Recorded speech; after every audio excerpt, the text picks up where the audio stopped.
नमस्कार. आज आपण बोलणार आहोत एका अशा पुस्तकावर आणि एका अशा व्यक्तिरेखेवर ज्याने खरंच पिढ्यानापिढ्या लोकांना भुरळ घातली आहे. शिवाजी सावंत यांची युगंधर कादंबरी आणि अर्थातच त्यातून उलगडणारे श्रीकृष्ण. नमस्कार. हो, आणि युगंधर हे म्हणजे खरंच एक खूप महत्वाचं पुस्तक आहे असं मला वाटतं. कारण ते श्रीकृष्णाला फक्त देव्हाऱ्यात ठेवत नाही, बरोबर, तर त्याच्या आयुष्याच्या प्रत्येक टप्प्यावर नेतं. त्याचे निर्णय, त्यामागचे विचार, त्याच्या मानवी भावना या सगळ्यांवर लक्ष केंद्रित करतं. ही फक्त एक गोष्ट नाहीये, हे एका युगाचं विश्लेषण आहे. अगदी एका युगपुरुषाच्या नजरेतून. हां, कारण पुराणं, महाभारत, गीता या सगळ्यातून कृष्ण आपल्याला भेटतोच, पण युगंधर वाचताना एक वेगळा कृष्णासमोर येतो असं वाटतं. हो, जो रणनीतिकार आहे, तत्वज्ञ आहे, मित्र आहे, पण त्याच वेळी त्यालाही काही पेच प्रसंगांना सामोरं जावं लागतं, कठीण निर्णय घ्यावे लागतात. अगदी माणूस म्हणून पण तो दिसतो. हो. तर आजच्या आपल्या या चर्चेतून युगंधरच्या आधाराने याच बहुआयामी कृष्णाला जरा समजून घेऊया. नक्कीच. आणि सुरुवातच किती विलक्षण आहे बघा. कृष्णाचा जन्म. मथुरेत कंसाच्या तुरुंगात जन्म होतो, पण लगेच त्याला गोकुळात न्यावं लागतं. म्हणजे देवकी वसुदेवाचा पुत्र, पण तो होतो नंद यशोदेचा कान्हा. हो. याच परिस्थितीत कुठेतरी त्याच्या भविष्यातल्या भूमिकेची बीजं दिसतात. म्हणजे तो जोडणारा दुवा आहे. अच्छा. आणि गोकुळातलं, वृंदावनातलं त्याचं बालपण युगंधर ते कसं दाखवतं? म्हणजे तो फक्त लोणी चोरणारा, खोड्या करणारा कृष्ण आहे की आणखी काही? नाही, सावंत तिथे खूप छान बारकावी टिपतात.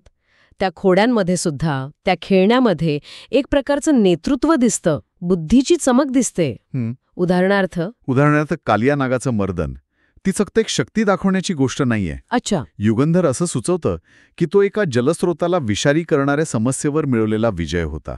म्हणजे समाजाच्या हितासाठी उचललेलं एक धाडसी पाऊल. हो. किंवा गोवर्धन उचलण्याची कथा. ती कदाचित म्हणजे निसर्गाचा कोप असेल, अतिवृष्टी असेल, त्यापासून लोकांना वाचवण्याची, त्यांना एकत्र आणून आधार देण्याची गोष्ट असू शकते. सावंत चमत्कारांच्या पलीकडे जाऊन त्यातले सामाजिक आणि नेतृत्वाचे पैलू दाखवतात. म्हणजे त्याचं ते खेळकर मोहक रूप तर आहेच, पण त्याचवेळी लोकांच्या अडचणी समजून घेणं आणि त्यावर काहीतरी करणं ही वृत्ती लहानपणापासूनच दिसतीये. अगदी. आणि राधेसोबतच्या त्याच्या नात्याबद्दल युगंधर काय सांगतं?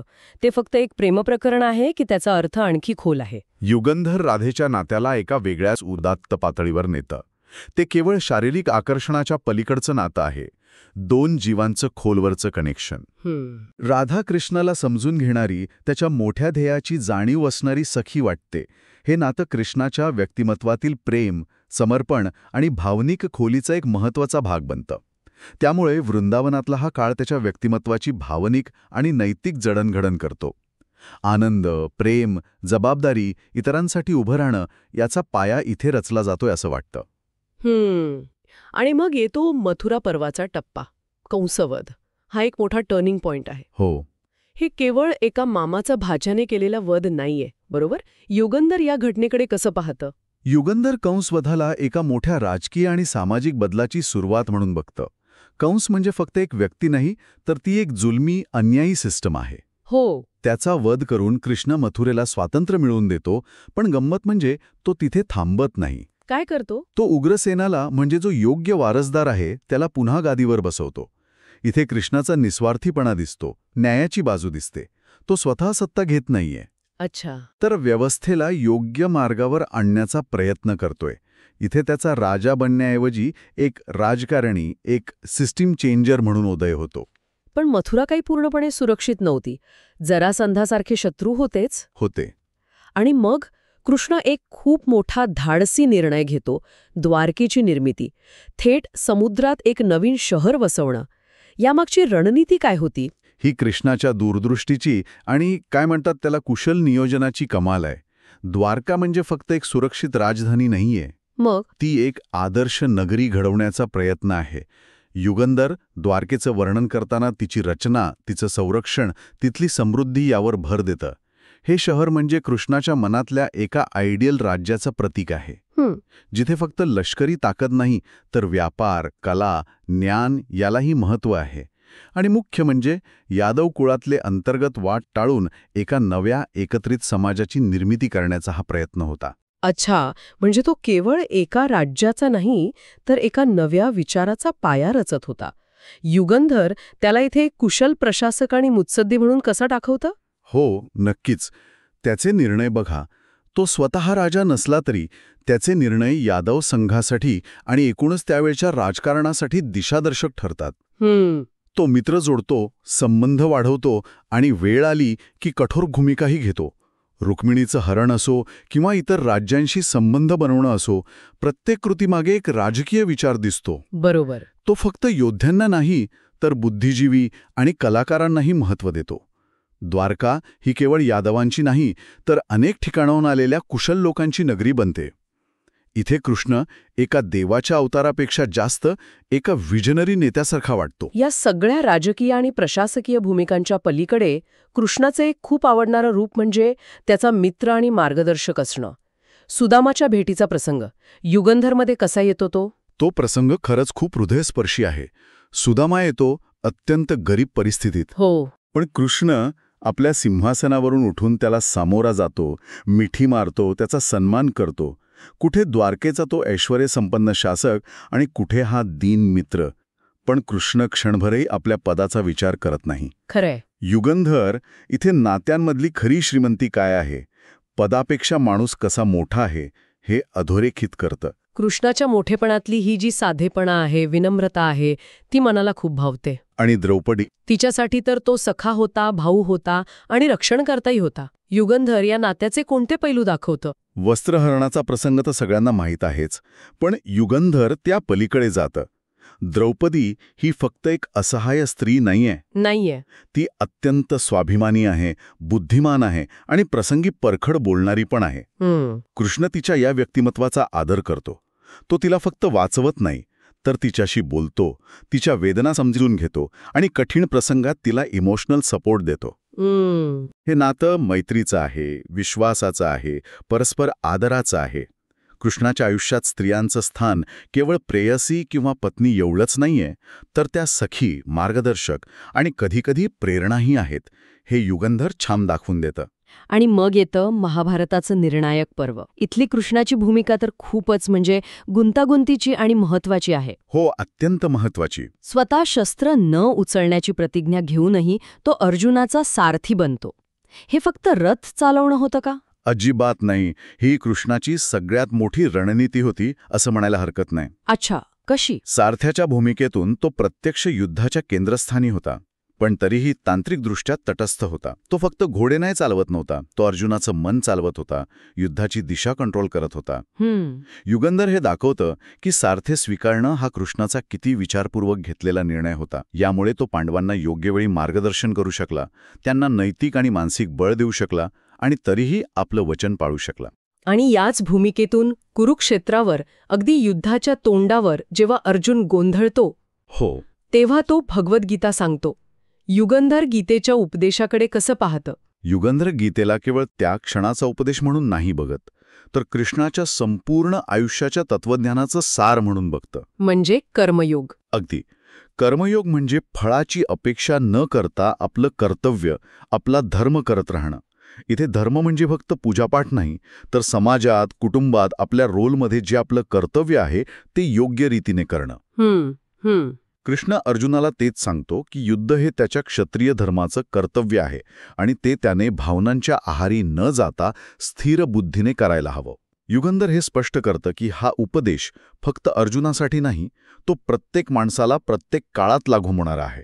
पण हे कर्मयोगाचं तत्वज्ञान आचरणात आणणं किती कठीण आहे. फळाची अपेक्षा न ठेवता काम करत राहणं हे खरंच प्रॅक्टिकल आहे का? हाच तर कळीचा मुद्दा आहे. आणि गंमत म्हणजे कृष्ण स्वतःही यातून गेला आहे. युगंधर कृष्णाला देव म्हणून जरी दाखवत असलं तरी त्याच्या मानवी बाजूकडे दुर्लक्ष करत नाही. बरोबर. त्यालाही निर्णय घेताना संघर्ष करावा लागतो. गीतेचा संदेश आयडियलिस्टिक वाटू शकतो, पण त्याचा कोर काय आहे? आपल्या कृतींवर फोकस करा, परिणामांवर कंट्रोल ठेवण्याचा प्रयत्न करू नका, कारण ते अनेक फॅक्टर्सवर अवलंबून असतात. हा एक प्रकारचा मानसिक बॅलन्स साधण्याचा मार्ग आहे. आणि इथेच आपण कृष्णाच्या व्यक्तिमत्वाच्या एका अजून कॉम्प्लेक्स भागाकडे येतो.